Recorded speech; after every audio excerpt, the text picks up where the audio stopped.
आं दिनै बेयावहाय जोंनि 19 नं थुरिबारि समस्तिनि जाय बिजाथि बिथां रसराज बसुमतारी एबा बिरिमिनलां बिथांनि थाखाय बे कुमरगांव ओनसोलाव थानाय रायजोनि गेजेराव बिसायख'थि फोसावदिंनो फैदों। आं रायजो राजाखौ जोबोद गोसो गुदुङै बेयाव ज' फैलायनानै जोबोद मोजां मोनबाय। बे थुरिबारि समस्तियाव सासेबो दिनैसिम जोंनि बिटिसि मोननायनि उनावहाय बर' मानसि बिजाथि हिसाबै गाखोनानै सिगाङाव हयथ' सासे सानै होदोंमोन खिन्थु दिनैसिम बिजाथिखौनो होआखै। दाबो 19 जन सा 19 बिजाथि दङ बेयावहाय। बिनि मादाव जोंहा सासेल' बर' बिजाथि दङ। बेयावहाय जेसेबां बर' रायजो राजा दङ बिथांमोना गावनि बे थै जिउजों मोननाय जा बिटिसि बिटिआर बिनि मुङावबो सासे बर' बिजाथिनो दिनैसिम भट होफेरनो मोनाखै। बेयावहाय जों सानदों जों बे बिटिसिनि गासैबो हालामखौ जोङो थै जिउ होनानै मोनदों जेला बेवहाय जिखिनि बर' रायजो राजा दङ बिथांमोनहाबो मोनथाय दङ जे गावनि बर' फिसानो बेवहाय भट होनानै देरहाहोनो थाखाय।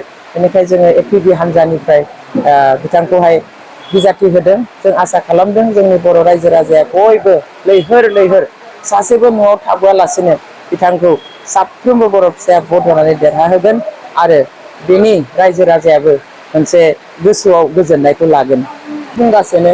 नाथाय मैयानि जि जाथाय जादों आरो बिनि सिगाङावबो जादों जोंनि बावखुंग्रियाव जादों, जोंनिथिंबो उदालगुरिजोंबो फिसा फिसौ बेबायदि जाबाय थादों आरो बे दुखुनांथाव आनफरसुनेट जानाङामोन। खारन सान्थि फैबाय होननानैथ' बुंबायल' थानाय खोथा नङा। आंखि बुंदों जे गोदो बिसायख'थि जायोब्ला ओरैबायदि खालामोमोन ओरैबायदि खालामोमोन माने असान्थि खालामनायनि माखासे जाहोनफोरखौ बुंगासिनो थायो बा माबायदि जाथाय जानाय बेफोरखौ बुंगासिनो थायोमोन। नाथाय जों दिनै नुबाय सोरखाराव थानाय हान्जायानो बेवहाय इनभल्भ जानानै दङ, जायनि थाखाय सोरखाराव थानाय हान्जानि मानसिखौनो दिनै पुलिसा हमनानै लांनो गोनां जाबाय, एरेस्ट खालामनो गोनां जाबाय।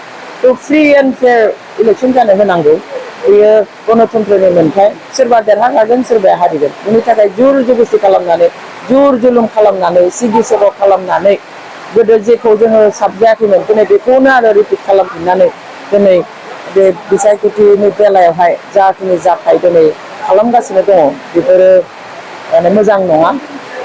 जों जोंनि हान्जायाव बुंगासिनो रावबो रावखौबो माने बेबादिहाय सिगि सग' बा फैसा पार्टिनि बा नंखाय बुंनानै जोङो भटारनि गेजेराव थांनो नाङा आरो जों बेफोराव इनभल्भ जानो नाङा। नाथाय जि जादों बे मोजां जायाखै।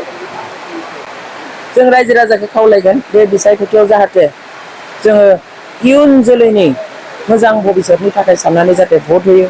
रायजो राजाया जाहाथे जि थै जिउ होनानै मोननाय जि दख्लाबसे हा बेखौ रैखा खालामनो, बिनि गोहोफोरखौ रैखा खालामनो जाहाथे भट होयो। आरो जाय जोहोलावफ्रा मुंख्लं जालांबाय, जायफ्रा दिनैबो जेल जानानै दङ, जाय जोंनि आइजोफ्रा जिनाहारि खालामजाबाय, रायजो राजाया जोंनि मोनथायनि थाखाय दावहा नांनायाव अनेक इनाय अयथासारनि मोगा मोगि जानो गोनां जाबाय, बिथांमोननि मुङाव जाहाथे भट होयो आं बेखौ बयखौबो खावलायो।